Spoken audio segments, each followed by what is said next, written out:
Thanks, Michael, and thanks everybody for being here. I saw you all earlier before you came up on stage. I can no longer see any of you. These lights are no joke. A number of years ago,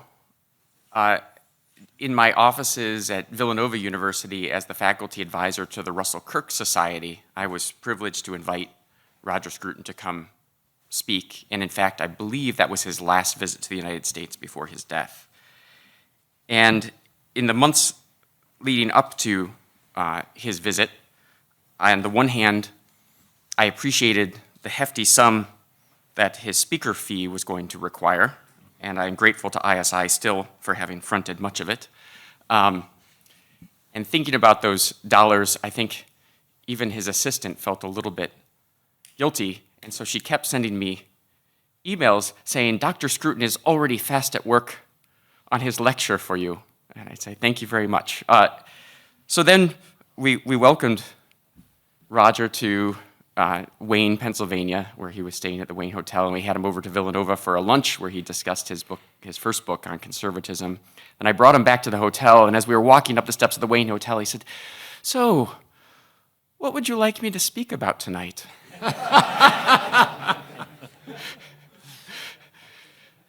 It's a good living if you can get it. I said, maybe talk about the pre-political we, which he did do. So he arrived on campus that evening with a single sheet of a yellow torn from a yellow legal pad, inscribed with a few hasty notes from a fountain pen.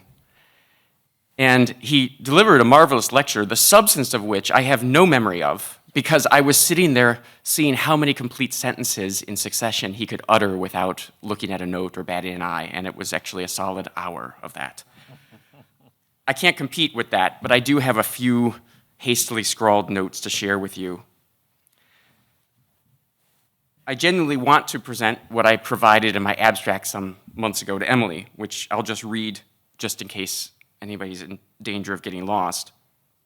Edmund Burke's defense of the civilization overturned with the French Revolution attempted to preserve the Christian Platonic tradition that had guided Christendom, but which had also fallen into intellectual decadence.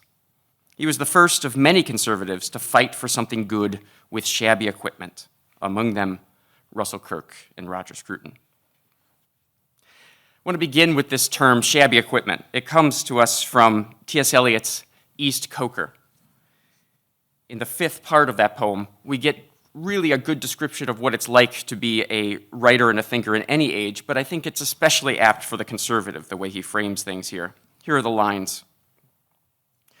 So here I am in the middle way, having had 20 years largely wasted, the years of l'entre-deux-guerres, trying to use words, and every attempt is a wholly new start and a different kind of failure, because one has only learnt to get the better of words for the thing one no longer has to say, or the way in which one is no longer disposed to say it.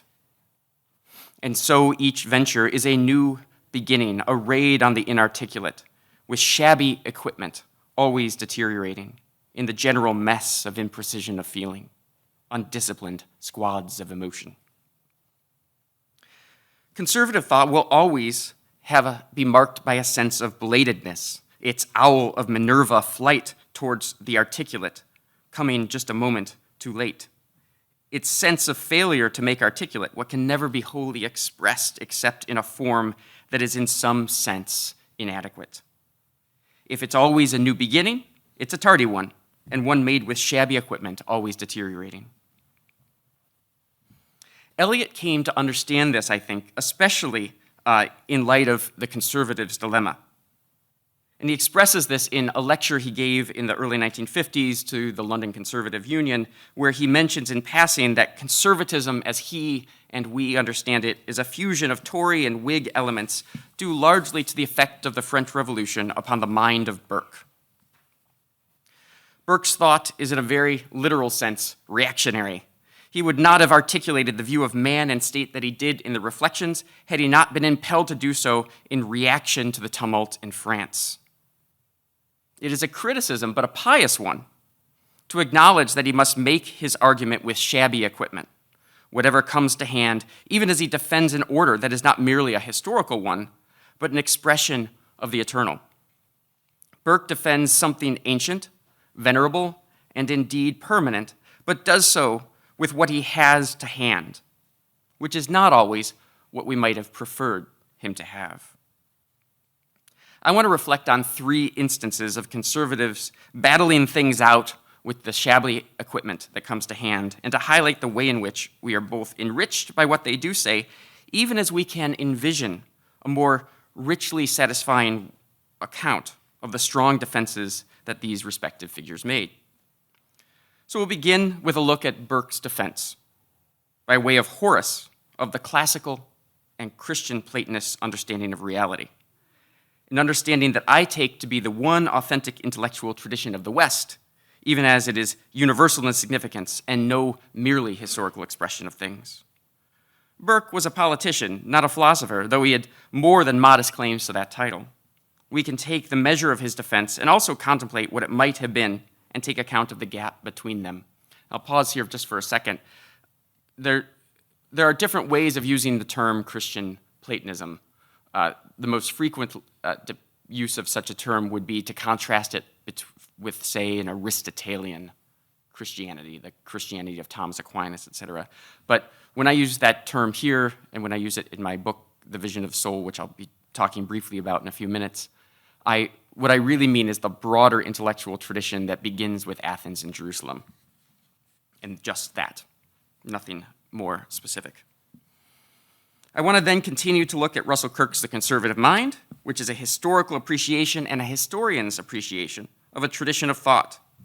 As a historian's account of that tradition, Kirk gives us the 6 canons of conservatism, which are what I would call a minimal doctrine, suitable for expression in an age of triumphant liberal democracy, that age in which he was writing. But in my view, Kirk, as a defender of the West and a Christian Platonic civilization, we can take the measure of that defense, its both adequacies and inadequacies.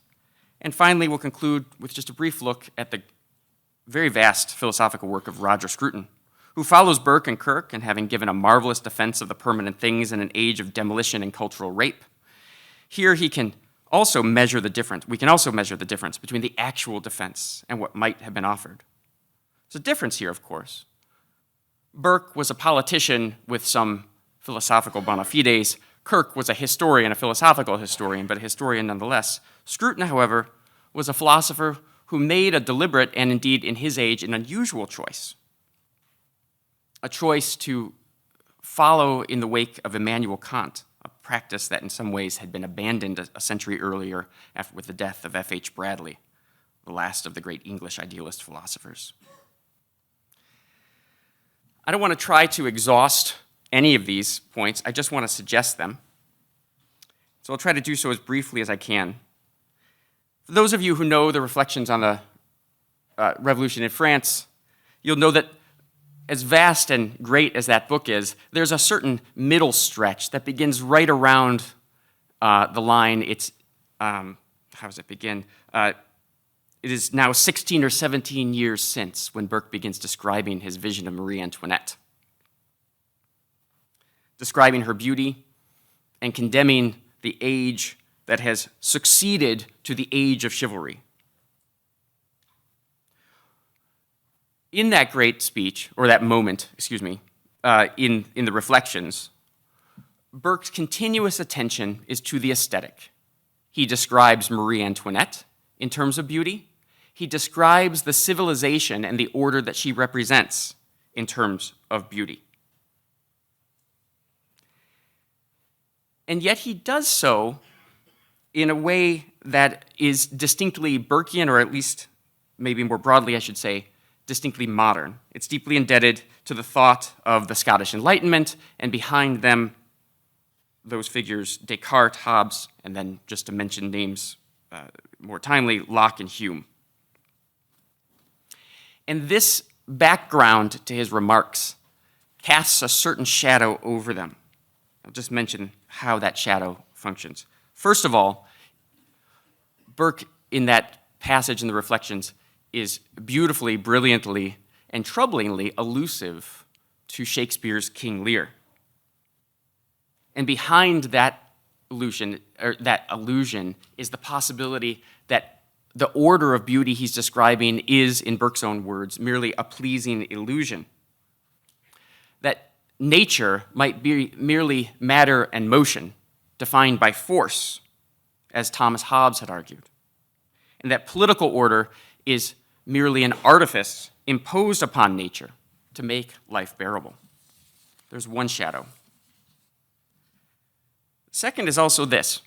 Burke locates at one point the faculty of moral judgment in what he calls the realm of philosophic analogy. That is to say, he does think that the intellect plays a role in our understanding of politics, of culture, and moral life.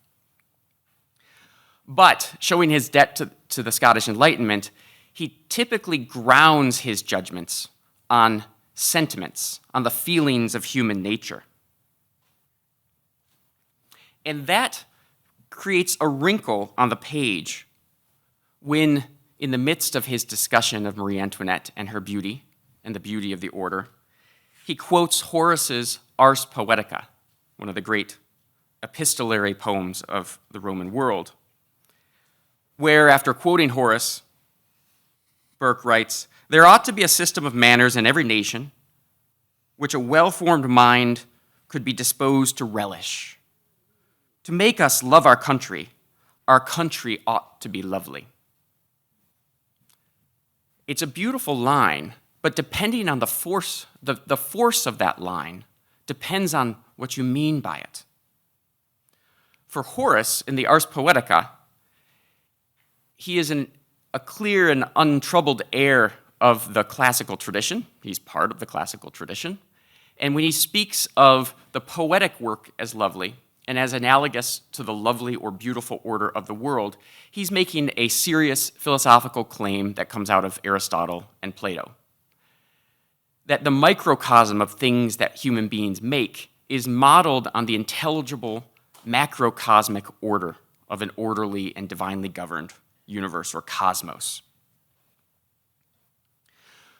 When behind Burke's citation of Horace, however, is not this classical Platonic doctrine, or not quite. Maybe it'd be best to put it this way. It's there, and Burke is alluding to it and endorsing it, but his understanding of it is vitiated by the sentimentalism of the Scottish Enlightenment, rather than an intellectual perception of the orderliness of the cosmos informing the orderliness of the microcosmic acts of human making, whether it's the making of the poet or the making of the statescraft. Burke is appealing to sentiments, not to intellect. This sentimentalism, I think, partly weakens his otherwise noble defense of the Christian Platonic tradition that is the tradition of the West. I think of the late Alistair MacIntyre, who in his book, Whose Justice, Which Rationality, points out that all of the thinkers of the Scottish Enlightenment thought they were good Aristotelians. They thought they were good classical thinkers.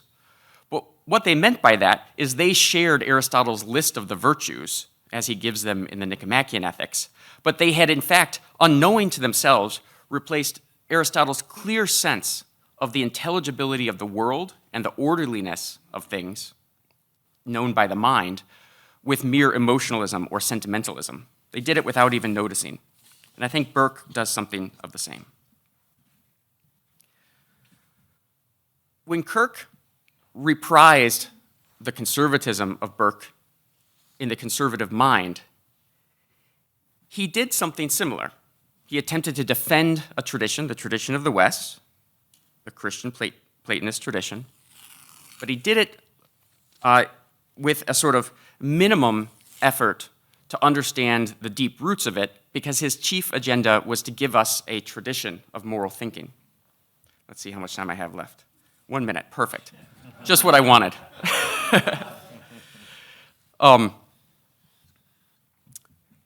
I've got 20 minutes left. No, just kidding. I actually I was telling Michael that I basically got as much information here as I could have put in a comment box on Front Porch Republic back when people still did that sort of thing. So I think I can get through this pretty quickly.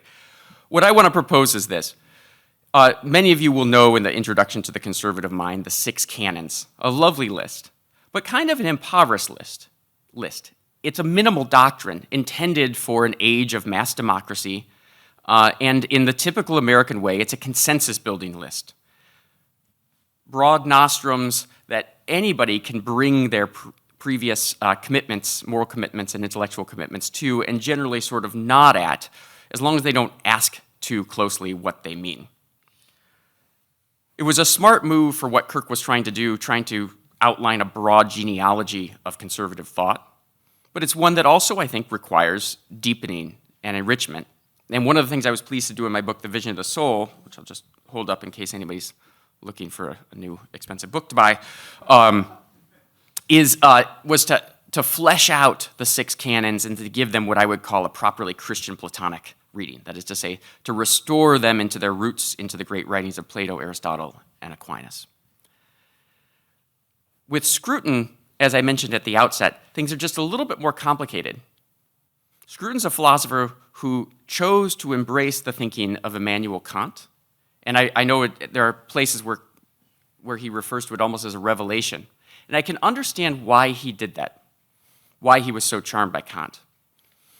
In a predominant mechanistic age, an age of Newtonian physics, Kant cleared a space for human dignity and for the freedom of the person, and enabled us to give an account of that freedom that didn't seem to be overweeningly governed by the cold mechanistic operations of Newtonian physics. In the 20th century, we saw first the rise of an even cruder form of materialism than well, that's not possible, but almost as crude as Hobbes and Locke in the writings of people like Richard Dawkins and Daniel Dennett. And Scruton found that a sort of idealist response to these materialists would make it possible for us to still take human freedom and human responsibility seriously. And so, for instance, in his great book, The Soul of the World, he gives us an account of the Lebensraum, the living room, the life world, that emerges out of a merely mechanical nature, but has to be taken seriously in its own right. And Scruton advocates what he calls a cognitive dualism, that when we're doing science, we can think about human beings as mere organisms, but that when we're actually looking at the fullness of our lives, we have to take seriously the phenomenological outgrowth of human expressions. And he does it in wonderful ways, including even going down to the minutia of describing what it means to be a human being when you smile and when you blush. The weakness of this approach is that it leaves intact the basic materialist account of reality. It refuses, as it were, to be properly metaphysical. And this more or less leaves in place a mechanistic account of the world while giving us a sort of option to take human life seriously as we may so desire. But one of the sources that Scruton cites in his book, The Soul of the World, and elsewhere, is Thomas Nagel's great book, Mind and Cosmos, which says something very different from we can read the universe in mechanistic terms, but also take seriously the human dimension of things. Nagel tells us that it would seem to be the case that mind goes all the way down in reality, and that our account of reality as such can't be cognitively divided. It has to be one. And so what we need to do to adequately address ourselves to the real and not stay in a position that really can be likened to late 19th century liberal Protestantism or Catholic modernism is to recognize that those intellectual dimensions and spiritual dimensions of life that Scruton describes so well at the phenomenological level actually need to be retraced back down into the very guts of reality. Mind is a principle of reality as such. And this is something that I think Scruton was unwilling to do for reasons that I think we could explore in the questions and answers. So, thank you.